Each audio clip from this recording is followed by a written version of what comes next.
Let's be honest. We all like to be right.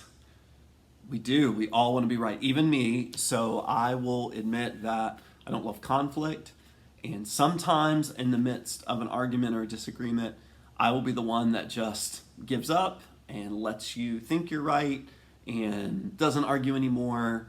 But even me, deep inside, if I find out later that you were wrong and I was right, deep inside, I'm like, yes, because we all want to be right.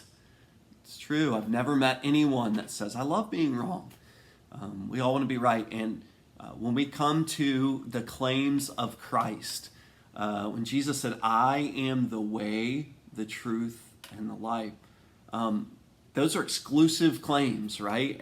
And for those of us who are believers in Christ, it's easy sometimes to take those words and make it about, look, I'm right.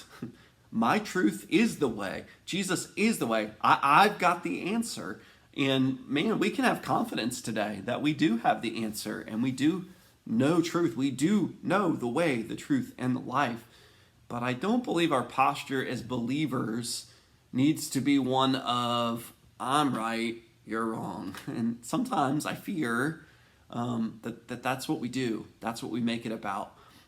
That when we talk about Jesus is the only way, instead of asking the question, so what do we do with that? What does that mean? What does that mean for my neighbors and my community and the people around me who don't yet know Christ? Sometimes we make it a little too much about being right. Our house is filled with people. I've got 4 kids, and all of my kids are loud. Some of them are always loud, but all of them have the ability to be loud. And so oftentimes around the dinner table in our home, there's just there's conversation, and we're trying so hard to work on this, but it's like if you want to be heard, sometimes you just talk louder than the person who is talking, and you don't wait for them to stop, and it's not great, I don't love it, but I love my family, and I'm kind of loud too, and so we just oftentimes have this environment. And even my daughter who came home 2 years ago, we adopted her. She learned pretty quickly. She's kind of loud, but conversation would be happening, and she would just start in the middle of the conversation going, la, la, la, la, la. She didn't have anything to say. She just wanted to be out louder than everyone else. And here's my fear for us as Christians and believers. We absolutely need to proclaim truth. And we don't need to hide the truth. We don't need to be ashamed of the truth. Jesus is the way, the truth, and the life.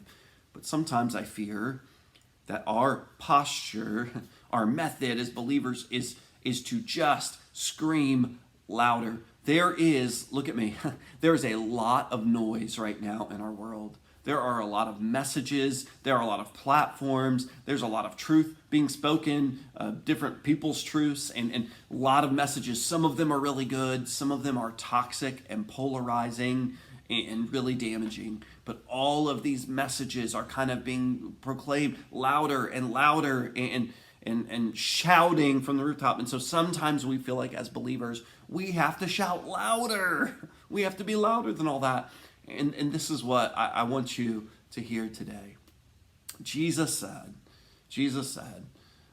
they will know that you are my disciples. What is a disciple? It's somebody who identifies with Christ, who their whole life and purpose is identified with the rabbi, with the one they are following, Christ. And so they will know you are my disciples by how you love one another.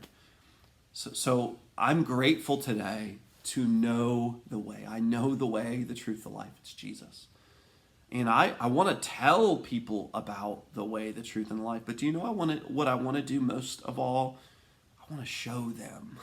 I want to show them. I'm going to say it. I'm going to speak it. But in these days, we don't have to shout louder. We don't have to work harder to get the attention. Instead, you know what I think the world around us will really pay attention and notice? When the church really loves each other, really seeks unity in Christ, begins to lay aside differences, begins to lay aside judgment, and to build bridges to people who are different, to people that do not agree with us, and to love them well. I want to know the way, but I want to show the way. By this, Jesus said, they're going to know that you're my disciples by how you love. So let's show the way, the truth, and the life. Oh, we'll shout it sometimes. We'll proclaim it unashamed, but let's not be so busy just yelling louder than the noise around us that we don't forget. Let's show it. Let's show the way, the truth, and the life in every interaction, every opportunity that we have. Hey, you are loved.